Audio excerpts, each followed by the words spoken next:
el factor de seno hiperbólico siempre va a ser positivo, mayor que 0. Entonces, eso nos obliga a que, acá tenemos alfa positivo, nos obliga a que C1, la constante, sea obligatoriamente igual a 0. Ya que, repito, como antes dicho, este factor alfa por L obligadamente es mayor que 0. Ya que nuestra constante alfa ha sido tomada como positiva, alfa es, L convencionalmente positivo. Esto es positivo. El seno hiperbólico de una constante mayor que 0 también es positivo o mayor que 0, lo cual nos obliga a que C1 sea igual a 0.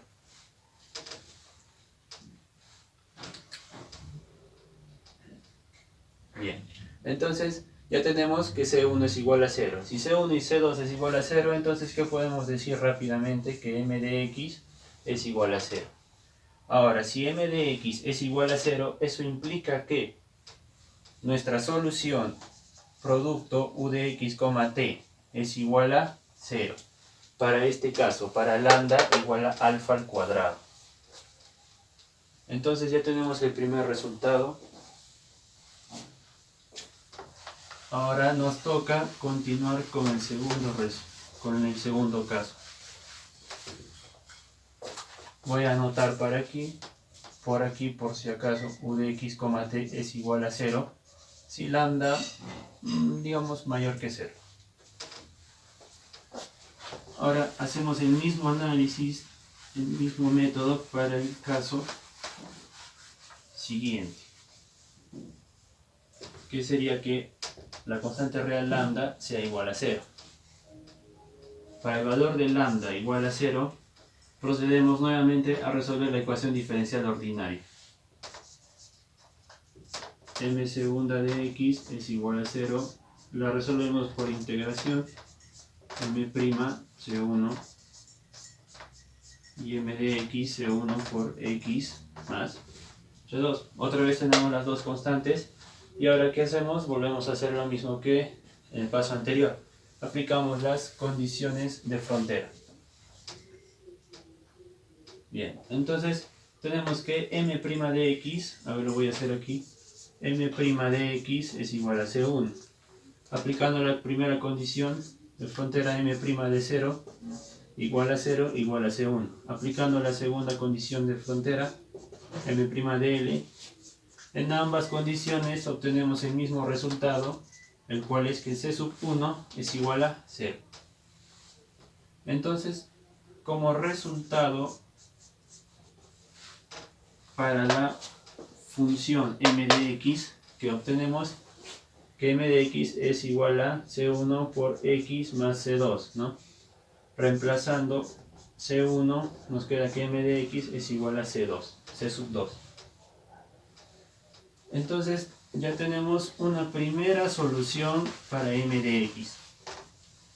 Ahora esta solución la dejamos ahí y procedemos a resolver para n de t.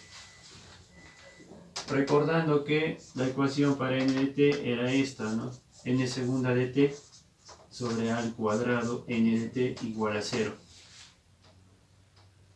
Resolvemos por doble integración.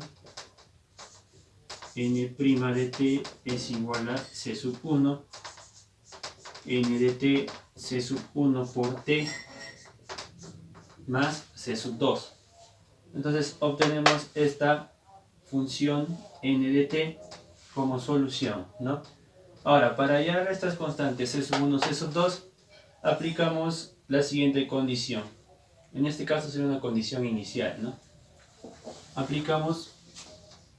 Tenemos n' de t igual a c1. Aplicamos n' de 0 es igual a 0 igual a c sub 1. Análogamente al caso de m, obtenemos que n de t va a ser igual a c sub 2. Entonces, si nos fijamos, para este caso de lambda igual a 0, ya tenemos dos soluciones, tanto n de t y n de x. ¿Sí? Entonces, ahora sí es posible formar una solución producto de la forma u de x, t, como lo planteamos, m de x por n de t, siendo nuestra solución la multiplicación de dos constantes. Pongámosle c sub 3, al final es una constante. Entonces, esto lo vamos a llamar a sub 0. ¿Ya? U de x, t es igual a sub 0. Bueno, siendo a sub 0, C2 por C3, ¿no? Ya. Bien, entonces, este sí es un resultado relevante o importante, ¿no? Al ser un resultado, lo anoto por acá. U de x, t es igual a sub 0 para un lambda igual a 0. Bien, ahora nos toca resolver para el siguiente caso de lambda.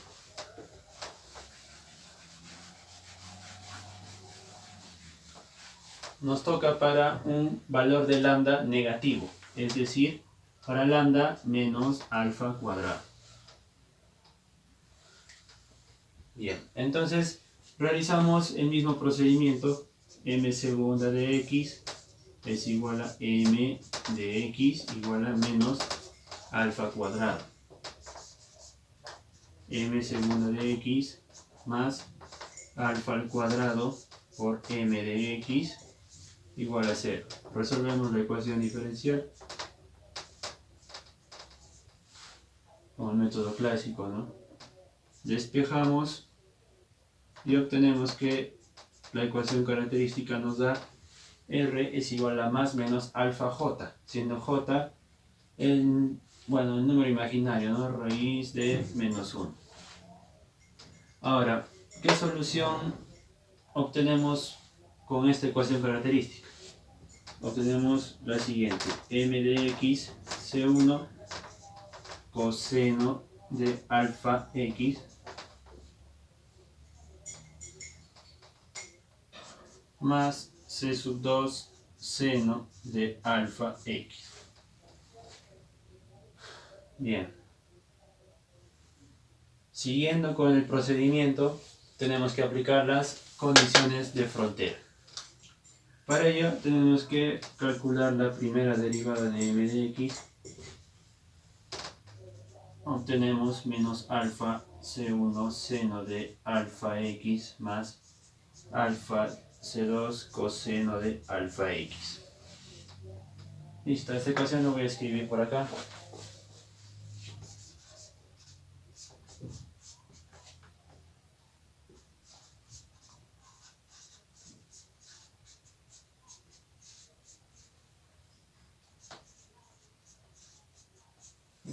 Bien.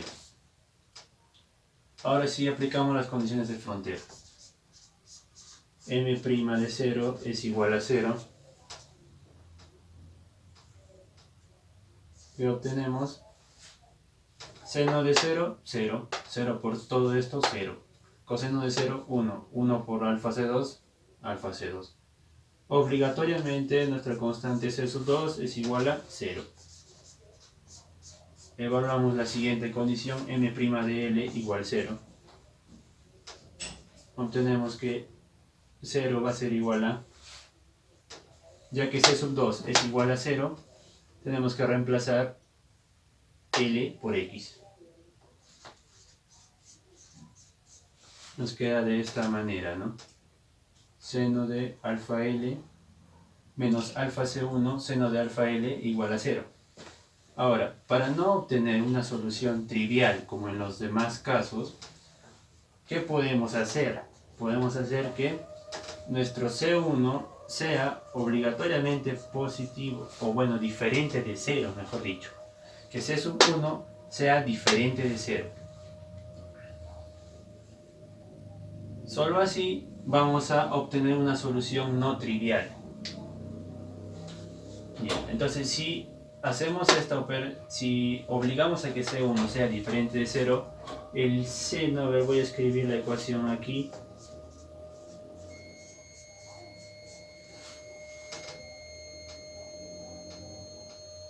Bien, entonces este factor seno tiene que ser obligadamente positivo. Para que el seno sea, este factor seno tiene que ser obligadamente igual a 0, ya que si C sub 1 es diferente de 0, alfa también es diferente de 0, entonces nos obliga a que el seno sea igual a 0. Para que una función seno sea igual a 0, nuestro argumento alfa sub L debe ser un múltiplo de pi. Entonces, alfa L es igual a n por pi. Despejando alfa sub n, nos queda que es n pi sobre L. Y llegada a esta conclusión, este valor de alfa es el que nos va a dar las eigenvalores, las eigenfunciones y las eigenconstantes que requerimos para encontrar una solución no trivial. Entonces, como ya tenemos nuestro valor de alfa, asumiendo que C sub 1 es diferente de 0, escribimos nuestra solución. Recordemos que m de x está acá, entonces obtenemos C1 coseno de n pi sobre L por x. Y esa sería nuestra primera solución para el caso de alfa negativo. Entonces dejamos ahí la solución y procedemos de igual forma a resolver para la función n. La función que depende del tiempo. Entonces ahora nos toca para n. n segunda de t sobre al cuadrado n de t igual a menos alfa cuadrado. Resolvemos de la misma manera n segunda de t más alfa al cuadrado por al cuadrado por n de t igual a 0. Resolvemos la ecuación diferencial y obtenemos la siguiente solución. R es igual a más menos A por alfa J. Esto análogamente a M, que nos da una solución del tipo sinusoidal, ¿no? C1 coseno de A por alfa t más C sub 2 por el seno de A por alfa t. Bien. Ahora, posteriormente, ¿qué tenemos que hacer? Aplicar las condiciones iniciales para encontrar las constantes. Bien, eso lo voy a volver a escribir acá n para que sea más notorio y más claro.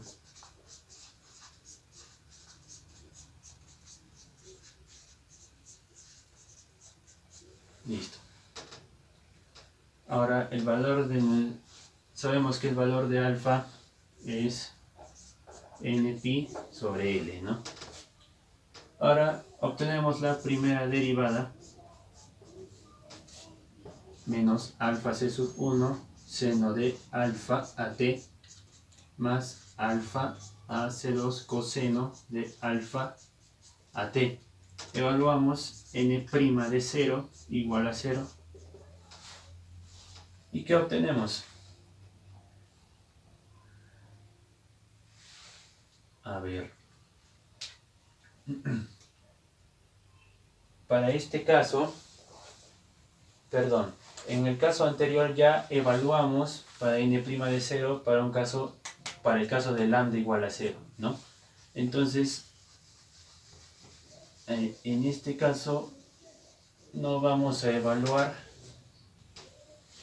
para n' y lo que vamos a tomar son estas dos soluciones, parte de nuestra solución producto, m de x por n de t. Bien, entonces reescribimos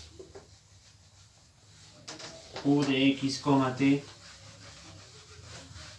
ya que ya evaluamos para todos los casos posibles.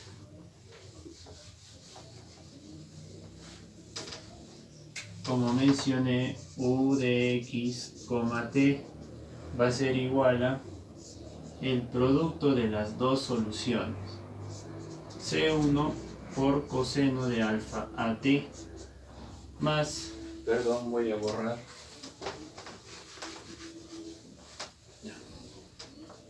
más C2 seno de alfa a t. A C1 ya vemos el C3, al final no deja de ser una constante.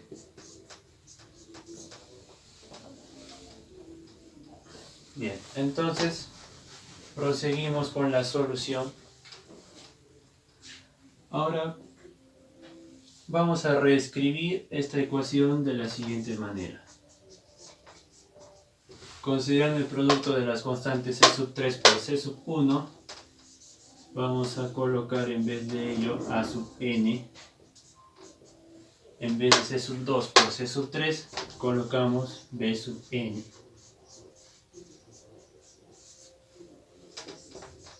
Y todo esto multiplicado por coseno de npi Lx. Listo. Hasta ahí tenemos la solución de u de x, t en términos de n. Bien, lo que tenemos que hacer ahora es aplicar lo que se conoce como principio de superposición. El principio de superposición, ¿qué nos indica? Que al tener nosotros una solución en función de n, ¿qué nos dice este principio? Que si yo tengo una función u de x, t, la cual es solución de la ecuación diferencial parcial nombrada antes, que cumple estas condiciones de frontera y esta condición inicial aplicada anteriormente, este principio nos indica que la combinación lineal de las n soluciones es también una solución de la ecuación diferencial parcial sujeta a estas condiciones. Es decir, que u de x, t va a ser igual a la sumatoria de n igual 1 a más infinito. A eso me refiero con combinación lineal. Ya que la combinación lineal sería una constante por el primer u, o la primera solución, más la segunda constante por la segunda solución, más la tercera constante por la tercera solución. Y así hasta el término n, ¿no? La constante n por u sub n. Como esto es una sumatoria,